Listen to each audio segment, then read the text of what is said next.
Yes. अब जो next heading है वो है root mean square voltage. Root mean square voltage यानी इसको VRMS बोलते हैं। VRMS, ठीक है। V फॉर वोल्टेज और RMS जो वर्ड लिखा हुआ है वो रूट मीन स्क्वायर के लिए। और रूट मीन स्क्वायर वोल्टेज से क्या मतलब है? जो ऑल्टरनेटिंग वोल्टेज V है बच्चों, उसका स्क्वायर करें और उसका मीन ले लें। वोल्टेज के स्क्वायर का मीन लेकर के उसका अंडर रूट लेना है। तो पहले मैं क्या कर रहा हूँ, मीन ऑफ स्क्वायर वोल्टेज निकालने जा रहा हूँ। तो देखिए वी की इक्वेशन तो आप जानते हैं, वी की इक्वेशन होती है V is equal to V naught sine omega T. वी की इक्वेशन हो गई V is equal to V naught sine omega T, ठीक है। और अगर इसकी एवरेज वैल्यू निकालनी है, average value of V square, average value of V square अगर निकालना है तो उसको वी स्क्वायर बार सिंबल से रिप्रेजेंट करते हैं। V square bar is equal to 1 complete cycle लेनी है तो अपॉन में तो टी आ जाएगा, तो ये 0 to T V square D T. अब मैं इसमें वी स्क्वायर की वैल्यू, वी की वैल्यू इक्वेशन 1 से रख दे रहा हूँ। ये इक्वेशन 1 है, इसको मैं इक्वेशन 2 सपोज कर ले रहा हूँ। v की वैल्यू जब यहाँ रखेंगे तो ये वी नॉट स्क्वायर आएगा, साइन स्क्वायर ओमेगा टी आ जाएगा। मैंने वी नॉट स्क्वायर को बाहर निकाल लिया, वी नॉट स्क्वायर को इंटीग्रेशन साइन के बाहर निकाल लिया। क्यों? क्योंकि डी टी लिखा है, बस टी वाले टर्म्स इंटीग्रेशन साइन के अंदर रहेंगे। केवल टी वाले टर्म्स को हम इंटीग्रेशन साइन के अंदर रखेंगे। और साइन स्क्वायर ओमेगा टी का इंटीग्रेशन डायरेक्ट आपको पढ़ना है कि अगर 0 to T by 2 sine square T omega T दिया हुआ है डी टी, तो इसकी पूरे की वैल्यू सॉल्व करने पे टी बाई 2 आती है। इसको आप सॉल्व करके नहीं दिखाएंगे, ठीक है, क्योंकि बायो वाले बच्चों के लिए ये इंटीग्रेशन तो वो पढ़ते नहीं हैं, इसलिए वो डायरेक्ट लिखेंगे। सभी लोग डायरेक्ट लिखेंगे। फिज़िक्स के पेपर में वहाँ ये नहीं पता चलता है कौन सा मैथ्स का बच्चा है कौन सा फिज़िक्स का, इसलिए आप लोग सभी लोग ये डायरेक्ट लिख देंगे, ठीक है। ऑन इंटीग्रेशन हमने बता दिया कि sign square omega T D T की वैल्यू क्या होगी, टी बाई 2। जब मैंने टी बाई 2 रख दिया इसमें तो क्या आया, ये V naught square upon T तो बाहर था ही, और ब्रैकेट में है टी बाई 2, तो टी से टी कैंसिल हो गए। जब टी कैंसिल हो गया तो वोल्टेज के स्क्वायर की जो एवरेज वैल्यू आ गई, एवरेज के लिए मैंने बार लगाया है, ये एरो नहीं है, वेक्टर क्वांटिटी तो है नहीं, तो ये बार लगा हुआ है, बार एवरेज वैल्यू को बताता है। देयरफॉर अगर मुझे VRMS निकालना है, VRMS यानी रूट मीन स्क्वायर वोल्टेज, तो मीन स्क्वायर वोल्टेज तो निकाल दिया, उसका अंडर रूट और ले लें, उसका रूट और ले लिया जाएगा। वी बार स्क्वायर की वैल्यू मालूम है, V naught square upon 2, V naught square upon 2 का अंडर रूट दिया जाएगा वी नॉट अपॉन रूट 2, और 1 अपॉन रूट 2 की वैल्यू होती है 0.707, 0.707 वी नॉट, ठीक है। अच्छा, अब इस पे बेस एक क्वेश्चन पूछा जाता है कि which is more dangerous, which is more dangerous 220 volt AC और 220 वोल्ट DC, ठीक है। तो अगर मैं 220 वोल्ट की सप्लाई हमारे घर में आ रही है ऑल्टरनेटिंग सब वोल्टेज, तो उसको ज़रा देखें। हम लोगों ने अभी ये प्रूफ किया है कि VRMS इज इक्वल होता है वी नॉट अपॉन रूट 2। जब मैं कहता हूँ कि 220 वोल्ट की सप्लाई आ रही है, इसका मतलब है वो VRMS वैल्यू होती है। तो VRMS की वैल्यू तो हमें मालूम है कितनी है, 220 वोल्ट, और इस फॉर्मूले में अगर रख करके इससे वी नॉट की वैल्यू निकालें तो रूट 2 इंटू VRMS हो जाएगा। वोल्टेज हमारे घर में आ रहा है 220, रूट 2 की वैल्यू होती है 1.414, अगर इससे इसको मल्टीप्लाई कर ले और सॉल्व करें तो 311 वोल्ट आ जाता है, ठीक है।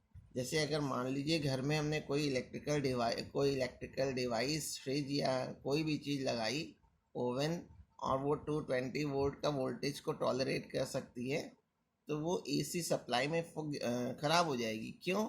क्योंकि एसी वोल्टेज जो है वो 0 से लेकर के 220 वोल्ट, इसकी वी नॉट यानी ये मैक्सिमम वैल्यू, ऑल्टरनेटिंग करंट की जो मैक्सिमम वैल्यू होती है वो 311 वोल्ट तक होती है। 0 से 311 वोल्ट तक ऑल्टरनेटिंग वोल्टेज चेंज होता रहता है। तो अगर कोई डिवाइस है, इसीलिए कहते हैं कि ब्रांडेड इलेक्ट्रिकल डिवाइसेस लीजिए, क्योंकि उनको मालूम रहता है कि ऑल्टरनेटिंग वोल्टेज जो इंडिया में 220 वोल्ट आती है वो कहाँ से कहाँ तक वैरी करती है। 0 से 311 वोल्ट तक वैरी करती है। और अगर कोई ऐसी डिवाइस है जो केवल 220 वोल्ट पे काम कर सकती होगी, अगर उसको हम लगा देंगे एसी सप्लाई पे तो वो डैमेज हो जाएगी। तो यही मैंने इसको यहाँ लिख दिया है, ठीक है। अब इसके बाद जो नेक्स्ट टर्म हमें देखना है वो है phase and phasor diagram. Phase and phasor diagram, ये फेज क्या होता है, फेज या फेजर डायग्राम क्या होता है। देखिए वोल्टेज और करंट दोनों कैसी क्वांटिटी है। Voltage means potential difference, potential difference भी स्केलर क्वांटिटी है और करंट भी स्केलर क्वांटिटी है। लेकिन जब ऑल्टरनेटिंग करंट लेसन पढ़ते हैं तो केवल ये लेसन्स इजी हो जाए, सिंप्लीफाई हो जाए, तो उसके लिए हम लोग करंट और वोल्टेज दोनों को एज ए वेक्टर ट्रीट करते हैं। जब किसी स्केलर क्वांटिटी को एज ए वेक्टर लिया जाता है तो उनको हम लोग फेजर्स बोलते हैं। When alternating current and alternating voltage are represented in vector form, जब ऑल्टरनेटिंग करंट और ऑल्टरनेटिंग वोल्टेज जो दोनों ही स्केलर हैं, लेकिन जब इसको हम वेक्टर फॉर्म में रिप्रेजेंट करते हैं तो इनको ही फेजर्स कहते हैं। और जब वेक्टर फॉर्म में रिप्रेजेंट कर रहे हैं तो जो इसका रिप्रेजेंटेशन होता है, यानी जो डायग्राम बनता है वेक्टर डायग्राम, उसको हम लोग फेजर डायग्राम कहते हैं। फेजर डायग्राम कहते हैं। अब जरा देखो, इसको समझोगे। देखो, ऑल्टरनेटिंग करंट की इक्वेशन अब तक आप समझ गए होंगे कि I = I naught sine omega T होती है, और वोल्टेज की equation V naught sine omega T. इन दोनों इक्वेशन में दोनों के एंगल सेम है, ओमेगा टी। अगर दोनों सेम एंगल बना रहे हैं तो हम लोग कह देते हैं both are in same phase. Current and voltage both are in same phase. इसका मतलब ये होता है कि मैंने इसमें ब्लू कलर से करंट को दिखाया हुआ है और ब्राउन कलर से वोल्टेज को दिखा रखा है। ये ब्लू कलर वाला करंट है, ठीक है, और ब्राउन कलर से मैंने वोल्टेज को दिखाया है। और आप एक चीज़ देख रहे होंगे, जब दोनों के एंगल सेम होंगे बच्चों तो एक साथ दोनों की वैल्यू 0 होगी, और एक साथ जब करंट मैक्सिमम होगा तभी वोल्टेज मैक्सिमम होगा। जब करंट की वैल्यू घट करके 0 होगी तभी वोल्टेज भी घट करके 0 होगी। सेम फेज का मतलब है एक जो भी चेंजेस होंगे दोनों में सेम होंगे, ठीक है। ये तो कर्व के फॉर्म में आया, लेकिन फेजर डायग्राम बनाना है तो कैसे बनाएंगे। इस इक्वेशन को देखो, I = है I naught sine omega T. I = है I naught sine omega T. तो ये जो करंट है वो ओमेगा टी एंगल बना रहा है, तो मैंने एक्स एक्सिस के साथ ओमेगा टी एंगल लेते हुए आई को बना दिया, ये आई बनाया है। वोल्टेज का भी एंगल सेम है, इसलिए वोल्टेज को ये ब्राउन कलर से बनाया, थोड़ा लंबा बना दिया है, उसका भी एंगल ओमेगा टी लिया, उसका भी एंगल ओमेगा टी ले रखा है। दोनों सेम डायरेक्शन में है इसलिए ऐसा किया है। ये जो है जो मैंने करंट के लिए बनाया था, इसको हम लोग आई नॉट, ये आई नॉट कहलाता है, और जो बड़ी वाली वैल्यू है वो वी नॉट।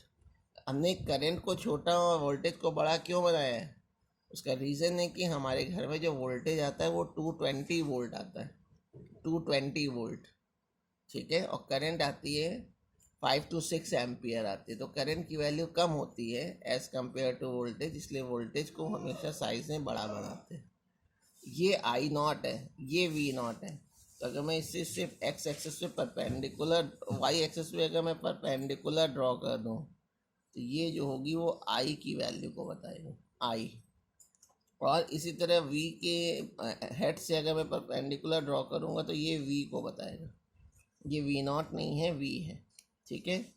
अच्छा, अब एक दूसरा फेजर डायग्राम अगर हम देखें कि अगर सपोज करो कि करंट की equation I = I naught sine omega T दी हुई है और वोल्टेज की equation V naught sine omega T plus π/2, तो इन दोनों को अगर आप ध्यान से देखिए तो वोल्टेज का एंगल 90 डिग्री ज़्यादा है, प्लस पाई बाई 2 है, तो हम इसको बोलते क्या है कि वोल्टेज जो है वो करंट से 90 डिग्री लीड कर रहा है।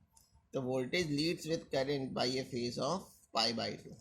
अब इसको फेजर डायग्राम में दिखाना है, तो करंट वाले का एंगल तो ओमेगा टी है, तो एक्स एक्सिस के साथ ओमेगा टी एंगल लेते हुए ये मैंने आई नॉट को बना दिया, ये आई नॉट को बना दी।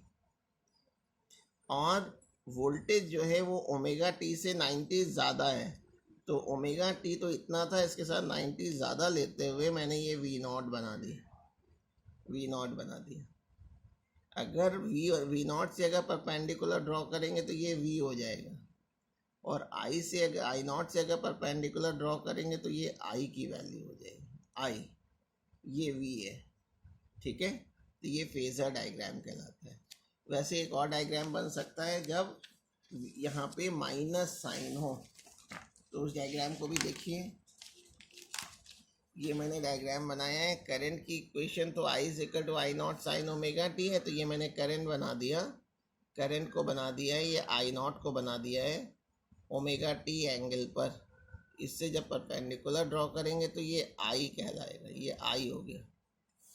ठीक है, और omega T minus pi by 2 है, तो ओमेगा टी में से 90 मैंने माइनस करके वोल्टेज को बनाया, ये वी नॉट हो जाएगा, ये वी नॉट हो जाएगा।